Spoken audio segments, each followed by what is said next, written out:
The faith of Daniel has been an inspiration to many young people due to his faith as a young man, probably 15 to 17 years old, taken from his parents, from his homeland to Babylon, and yet he resolved in his heart not to defile himself, Daniel 1 verse 8 tells us.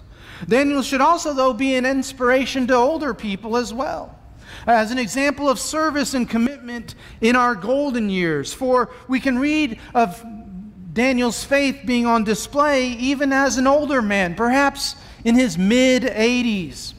The account of the older Daniel's faith is found in Daniel chapter 6, verses 1 through 26, involving an event commonly referred to as Daniel and the lion's den. Now, when you were in Bible class, being raised from a pup, you saw pictures of Daniel in the lion's den, didn't you? Tell me, what color was Daniel's hair in those pictures? Probably black or brown. Did he have many wrinkles? Absolutely not. He had a flawless complexion, didn't he? Well, I don't know how to tell you this. Those pictures weren't historically accurate. Daniel was not a young man when he was thrown into the lion's den. He had been in Babylon for many years. And like I mentioned earlier, he was probably in his mid-80s when he was thrown into the den of lions. But the story is certainly worth our careful consideration. And so we want to begin by reading verses 1 through 9 in which the trap is set. So if you would follow along as I read Daniel 6, verses 1 through 9. It pleased Darius to appoint 120 satraps to rule throughout the kingdom, with 3 administrators over them, one of whom was Daniel. The satraps were made accountable to them so that the king might not suffer loss. Now Daniel so distinguished himself among the administrators and the satraps by his exceptional qualities that the king planned to set him over the whole kingdom.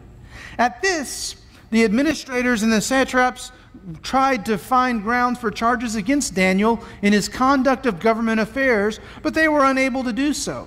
They couldn't find no corruption in him because he was trustworthy and neither corrupt nor negligent.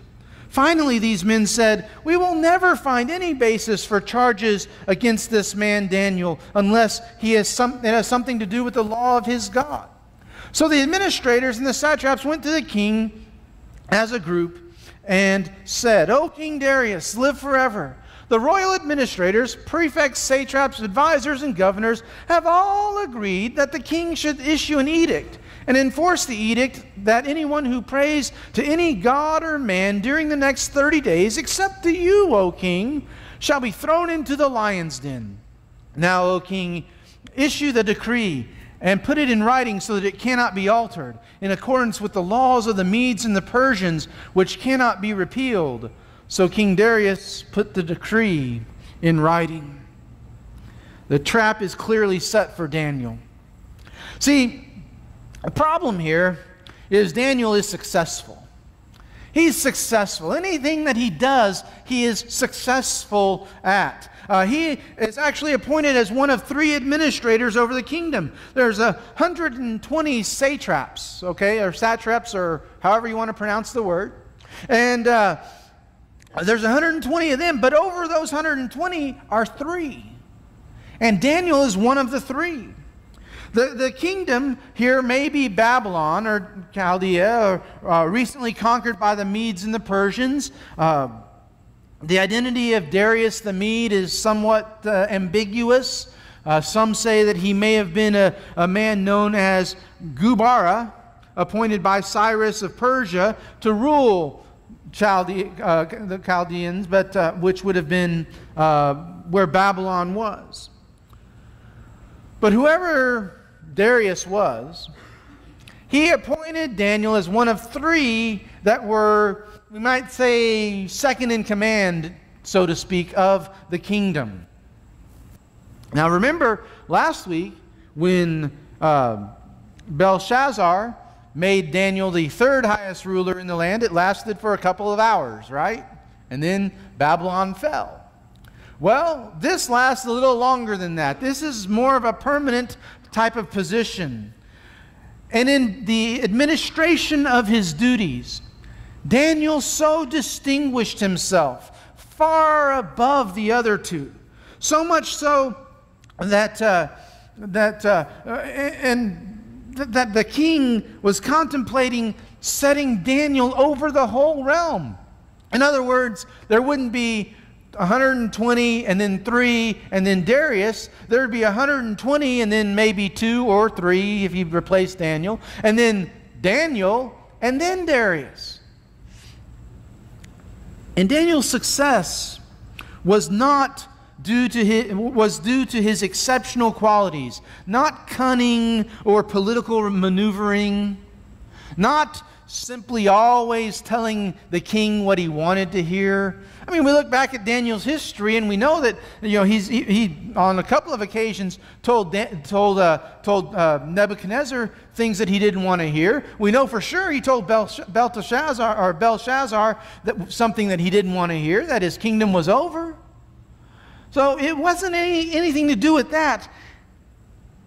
He distinguished himself through his character, through doing the right thing, even when doing the wrong thing would have been more quote-unquote politically expedient, proving that one can be successful in business and perhaps even in politics without compromising their character.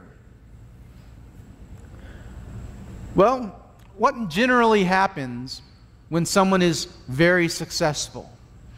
Well, Daniel is envied. There are some people in the kingdom, those other two governors or administrators, perhaps they start talking among the 120, and they start talking bad about Daniel.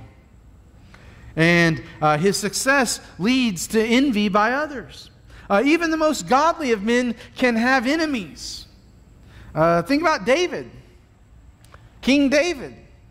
Did King David have any enemies? I mean, besides the Philistines. His own son tried to kill him, wanted to kill him, okay?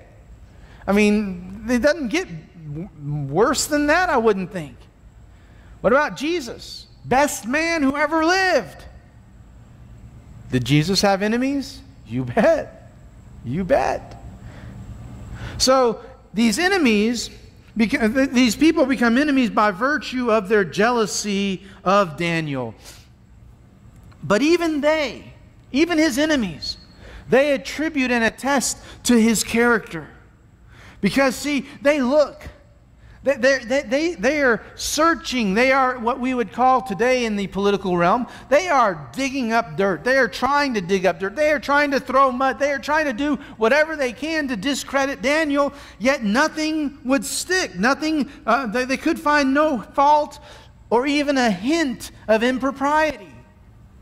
Sounds like Daniel knew what Peter was going to write several centuries later in 1 Peter 2 verse 12. Live such good lives among the pagans that though they accuse you of doing wrong, they may see your good deeds and glorify God on the day He visits us. They can't find fault or even a hint of impropriety because Daniel was trustworthy, because he was faithful, because he was dependable. But I do notice something. Okay? They figure out that, and they determine that there is only one way to defeat him. And that one way to defeat him was to find some conflict between the law of his God and that of the land, which is what they set out to do. And when they set out to do it, then Daniel is targeted. The king is approached by Daniel's enemies. Okay, they come to the king. It's probably the two other governors, administrators, and maybe most of the 120. I mean, here they say it's all of them. Verse 7, the royal administrators, prefects, satraps, advisors, and governors have all agreed. Is that true?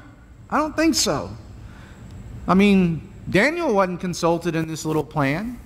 But anyway, They present enough of a front that Darius thinks that everybody is on board with this.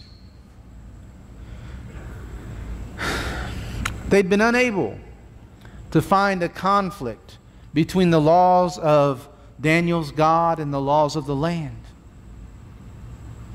So what do? They do what any self-respecting, successful politician would do. They invent one. Okay? And when you're digging up dirt and you're coming up empty, you put some topsoil down there, and look, there's dirt. And if you get caught or something, hey, it wasn't my fault. I got some bad information. I'm going to fire that person, you know. That's what politicians do. And so they invent a conflict between the law of Daniel's God and the law of the land. What happens probably is that the two propose an edict or a decree that no one be allowed to pray to any god or man except Darius for the next 30 days,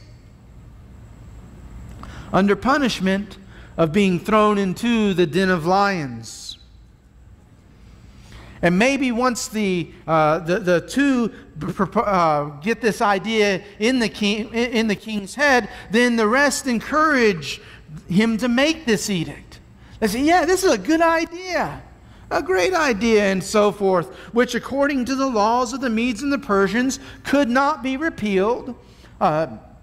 Darius would sign the law, he would put his seal on it, and it couldn't be changed, ever. It had to run its course. And King Darius signs the decree. Daniel's faith in God has brought him success up to this point. But now the exercise of his faith could cause him to lose everything. And by everything, I don't mean just his position, just his worldly goods, everything including his life. What would we have done if we were in his place?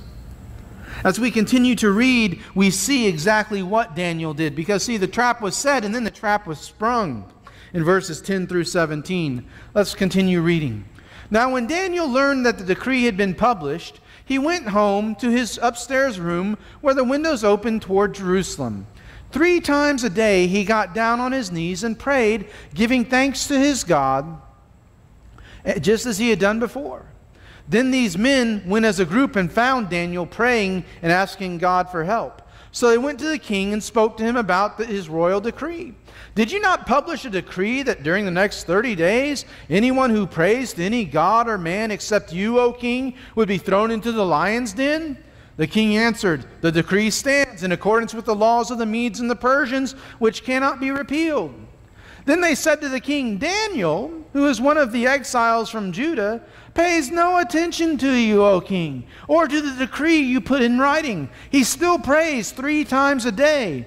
When the king heard this, he was greatly distressed, and he was determined to rescue Daniel and made every effort until sundown to save him.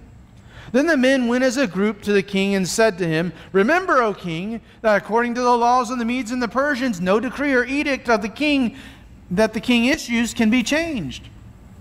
So the king gave the order, and they brought Daniel and threw him into the lion's den. The king said to Daniel, May your God, whom you serve continually, rescue you. A stone was brought and placed over the mouth of the den, and the king sealed it with his own signet ring and with the rings of his nobles, so that Daniel's situation might not be changed. Talk about a sting operation. But you know, we could say Daniel brought it on himself, because Daniel was constantly in prayer, knowing full well that the decree had been issued, the edict had been signed and sealed, and it was posted and everything legal about it. Knowing full well that it was there, he still did what he normally did. Very similar to his buddies, Shadrach, Meshach, and Abednego in chapter 3. They knew what the king had said, what Nebuchadnezzar said about worshiping the 90-foot tall statue when they heard the sound of music. They didn't do it. Daniel knows about this edict, but he still prays to God. He's aware of the law. He's aware of the consequences, but he still does it. He's practicing a custom very common to the Jews. Praying 3 times a day. Psalm 55:17 speaks of morning, noon, and night. Praying facing Jerusalem, 1 Kings chapter 8, 27 through 30. Praying on his knees, which is a common posture for prayer, 1 Kings 8, 54. Praying with thankfulness to God, even in times of trouble. He was exiled, taken away from his family as a teenager probably, and yet he still is thankful to God. Basically, just like he always did. It had been his custom since early on, Daniel 6:10 tells us. Though great and powerful, though rising in the ranks, he still prayed to God. Remember when Nebuchadnezzar had that dream that either he didn't remember or he was testing his advisors with? How did Daniel know what that dream was? It just came to him off the top of... No. He prayed. And God gave him the answer in response to his prayer. Though aged, he had never stopped praying. You know, far too many times we're tempted to conclude that prayer is something that's good for the little kids. But as we get older, we don't need to involve ourselves so much in that. Or we think, I'm a little older now, and I don't know, some of my desires might sound silly. I hate to bring up Monica's class again, but I'm going to. They're a little different this year. Last year she had 6 students. This year she has 13. Last year her students mostly came from the church and everything. This year, well, she's in a mission field. We'll say that. For the kids and the parents. And when they do daily prayers, she says they pray. They wanted to thank God for snakes. You know, no! But she was like, okay. I mean, just the weirdest things. And yet, you know, but that's what God wants us to do. If it's important to us, it's important to our Father. If we feel we need to pray for it, then pray for it. Don't let the idea that it might be a little bit silly or that somebody might think you're awkward for doing it. Don't worry about that. You just pray about it. Just like Daniel did. No matter what, he prayed. Even though he was an old man, he prayed. But he's constantly in prayer. Notice he goes in and he goes to his upstairs room. Windows open outward toward Jerusalem. And he gets by that window and he kneels to pray. Now he knows about the decree. He knows about the edict. So why do you suppose he didn't just maybe leave those windows closed when he did it? Why do you suppose he didn't say, well, it's just 30 days. I can go 30 days without prayer. Or I'll just say silent prayers. I won't make it loud or anything. I won't cause a scene. I'll just, you know, as I'm laying in my bed at night, then I'll pray, and it won't be obvious to anybody.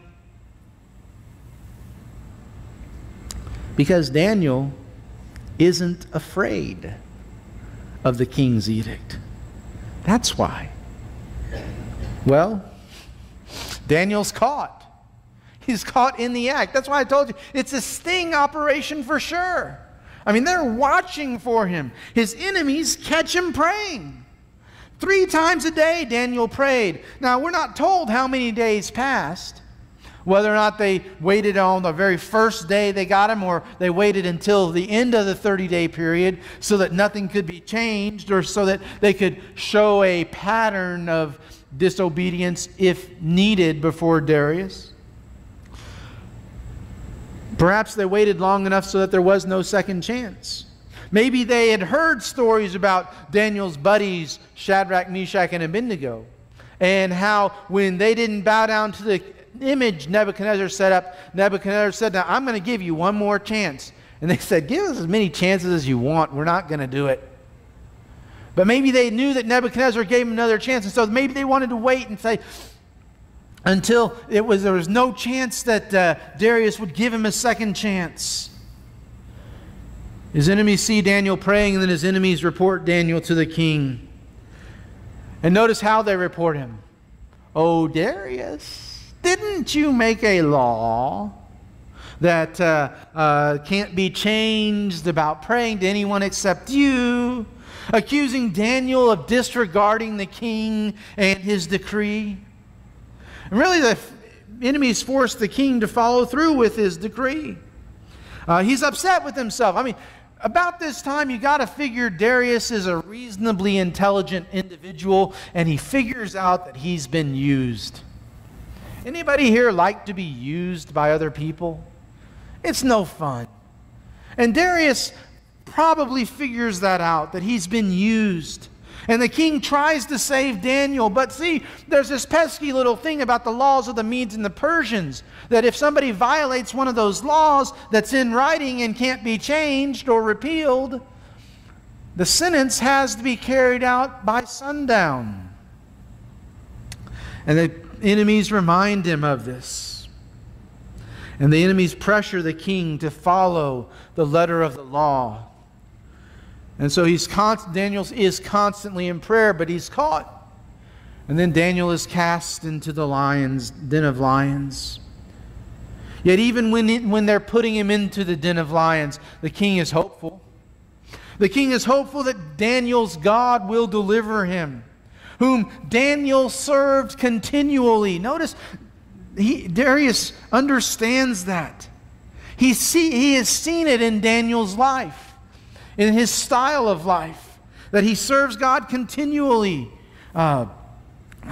Would he have had such hope if Daniel was sporadic in his service of God? You know, sometimes he prayed, sometimes he didn't. Sometimes he did what God wanted him to do, sometimes he didn't. Sometimes he did what he wanted to. Yeah. If Daniel had been wishy-washy, I don't think Darius would have had this sort of confidence, maybe. Although, quite honestly, if Daniel had been wishy-washy, he wouldn't be in the situation to begin with. The king is hopeful, but the den is closed and sealed. Big stone put in front of it. The signet ring of the king and his lords placed on it, ensuring that the purpose concerning Daniel would not be changed. It appears that Daniel's enemies have won. He's in the lion's den. It's sealed. Tell me, does that ring a bell with any other story we've heard about putting a big seal over a cave type of thing, a stone in front of the entrance to a cave and a seal on it? How much good did that do? None. No seal by man ever kept God from accomplishing his plans. Matthew 27, 62 through 66 tells about Jesus' tomb that they sealed in order to make sure that it didn't get opened. And God looked at that seal and said, "You're out of here," and moved the stone. Well, the trap has been set, the trap has been sprung, but the trap is spoiled. Verses 18 through 28 tell us how that trap is spoiled. And we won't go into reading it, but let me just tell you a little bit about what happens. First of all, Darius is worried. He's worried about Daniel. Yes, he has some confidence that Daniel's God, whom he serves continually, can rescue him, but he's still worried.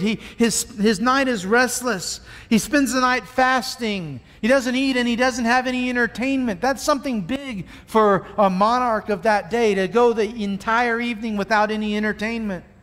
And when he does go to bed, he can't sleep. His concern for Daniel is evident. In fact, verses 19 and 20 say that he gets up very early in the morning and he goes to the lion's den and he calls out in an anguished voice, wondering if Daniel's God had been able to deliver him. calling Daniel a servant of the living God who serves God continually. Again, noted by Darius, showing us that wishy-washiness isn't something that gets people's attention, but that faithful, committed service does. Darius is worried, but Daniel is delivered. Darius cries out in that anguished voice, and then Daniel answers the king. Had to have been music to Darius's ears, don't you think? But notice how he answers, verses 21 and 22. O king, live forever. How do you like that? This king just gave Daniel a death sentence the night before that Daniel was able to escape because of God's grace. And yet he still shows respect to the king. Talk about blessing those who persecute you, like Jesus speaks of. But he then gives a word of God's great deliverance, that he was saved by an angel of God. Perhaps this is another Christophany, another pre-incarnate appearance of Christ. He appears in the lion's den with Daniel and closes the lions' mouths, like he quenched the flames of the fiery furnace or prevented the flames from hurting Shadrach, Meshach, and Abednego. But again, with affirmation of his innocence, that he's innocent before God and he hadn't done anything wrong to the king either. Well, the good news is you survive that death sentence. He removes Daniel from the den. It is decided, there's a way of showing that maybe you were innocent. And so you are reprieved of that sentence. And the king is overjoyed. Now, do you remember Shadrach, Meshach, and Abednego? They come out of the fiery furnace and they didn't even smell like smoke. Daniel comes out of the lion's den and he doesn't even have a scratch on him. I mean, nothing from when they had probably thrown him into the den and fallen maybe and gotten a bruise or two. The lions hadn't even come close enough to scratch him, apparently. Daniel is delivered from the lions because he believed in his God. So, what happens next? Darius was worried all night. Daniel is delivered. Then the enemies are executed. The enemy is executed. They are cast in the same trap intended for Daniel, along with their families. See, Darius figured out what had happened. And he figured out who was responsible for it. And so he says, in effect, let's see if someone saves you. And no one does. In fact, the text tells us that before they reached the bottom of the den, the lions had crushed their bones. As it often happens, those who set the trap get caught in it. Remember Haman in the story of Esther? Built a gallows 90 feet high to hang Mordecai on. Who got hung on that gallows? Haman did. Those who set the trap get caught in it.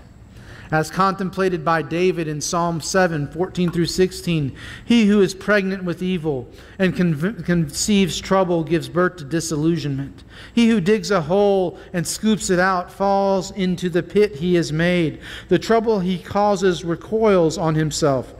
His violence comes down on his own head. Darius is worried, Daniel is delivered, the enemy is executed, and God is exalted. Darius makes a decree that the God of Daniel be feared. Does God really need all of these decrees by kings? I don't think so. I think he's proved that several times in the book of Daniel. But Darius makes this decree that Daniel's God is the living God and endures forever, that his kingdom is indestructible, his dominion is everlasting. Yet another pagan king comes to realize that God is in control. And it's not they themselves that are in charge. It's not even the one who placed them on the throne that's in charge, but God is in charge. God is in control, just like Nebuchadnezzar did.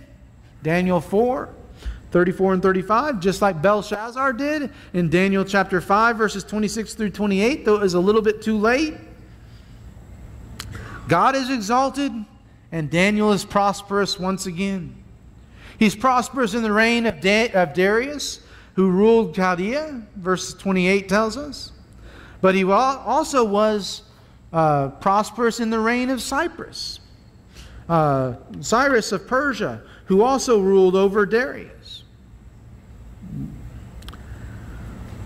What were the exceptional qualities of Daniel? He was a man completely without fault in his business dealings. He was a man faithful to those who were over him.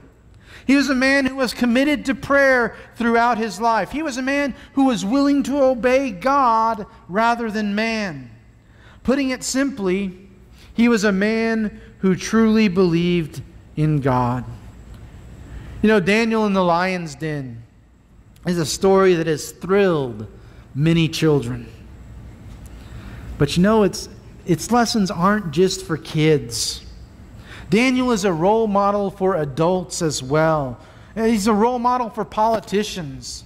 He's a role model for everyone involved in administrative affairs. He's a role model for all Christians, especially older ones. May we all learn from the example of Daniel, who exemplified what it means to seek first the will of God, Matthew 6:33, and to obey God rather than man, like the apostles did in Acts 5, verse 29. So how are you doing in your service of God? How are you doing as far as it relates to being faithful in your service to God? Daniel was faced with a choice. He could be faithful to God and be thrown into the lion's den, or he could be unfaithful to God and not get thrown into the lion's den. How many times are we faced with that same choice, faithful or not faithful, and we choose not faithful for a whole lot less reason than being thrown into a lion's den? Just because we want to be popular, just because we want to do what everybody else is doing. We need to understand that it is always, always, always, always going to work out better for us if we are faithful to God. It may not seem like it in the immediate future, but in the ultimate future it will, as we enjoy a home in heaven with Him forever. Do you have that hope? Have you claimed that promise? If not, now is a perfect opportunity for you to do so. Now would be a wonderful opportunity if you have never become a Christian by being immersed in the watery grave of baptism for the forgiveness of your sins, to do so. Now would be a great opportunity if you haven't been faithful to that calling that you have made.